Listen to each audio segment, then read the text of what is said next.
Hello, and welcome to this week's BSN Newscast. I'm Abby Klatt. And I am your father.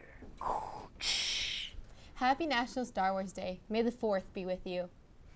This upcoming Sunday, Drama and Speech Awards as well as Thespian Society induction will take place in the high school at 6:30. All thespian inductees, be sure to memorize your speech and create your teas in preparation for that night. This past Saturday, we held our 2018 Night in Greece prom.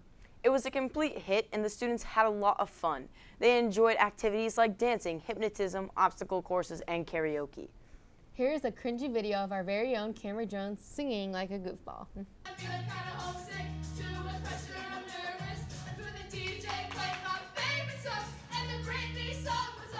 Sounds like a fun night. Here's David Greiner with some information on our school's dress code.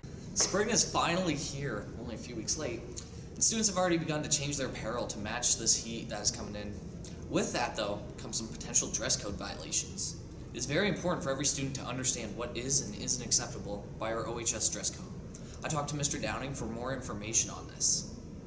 So Mr. Downing, in the 2017-18 handbook, it says in the dress code section that the faculty and staff are permitted to specify a dress code on special occasions. What would that be? Yeah, usually that would be something like a field trip. You know, if we're taking a college and career trip to a factory, it might be that we got to wear closed-toed shoes, no sandals, because that might be the rules there.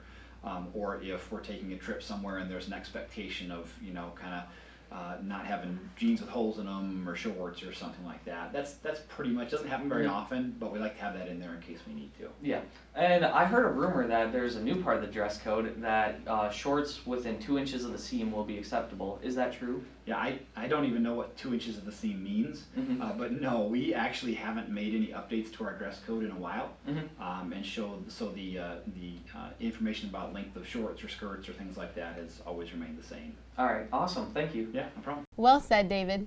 Does this mean I can't wear my bikini top and booty shorts?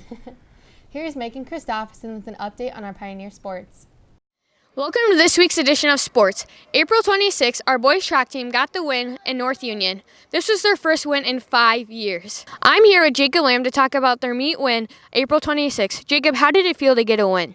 It felt good to get out and compete, and I think it helped our confidence with districts and conference coming up. Yeah, I would have to agree. Thank you, Jacob. With being able to compete, our track team is looking great.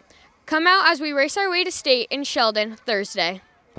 Going along with last week's conference win, our girls golf team got another win. This is their first wins in 18 years.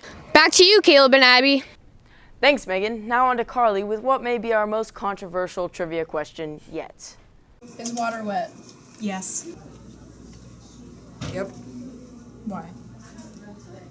Because if you touch it, you'll get wet. No, Why? because wet is when something is covered in water or saturated in water. Yes. Maybe.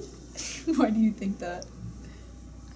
Because it leaves moisture on your hands.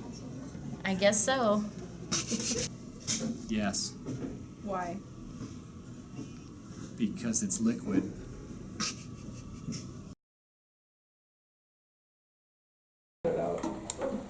Water is wet when it is a liquid. Or just Google it. Water has a unique molecular property. Water sometimes sticks to objects and sometimes it doesn't. It depends upon the adhesion forces between.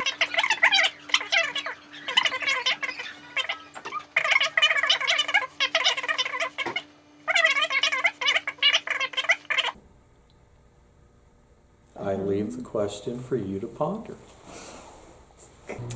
If it's hydrated, yes. So yes. If it's hydrated. So yes. If it's hydrated. What a heated debate. What do you think, Caleb? Is water wet? I refuse to partake in this debate to avoid potential criticism from my peers. Fair enough. Here's Sydney with our Pioneer birthdays for this week.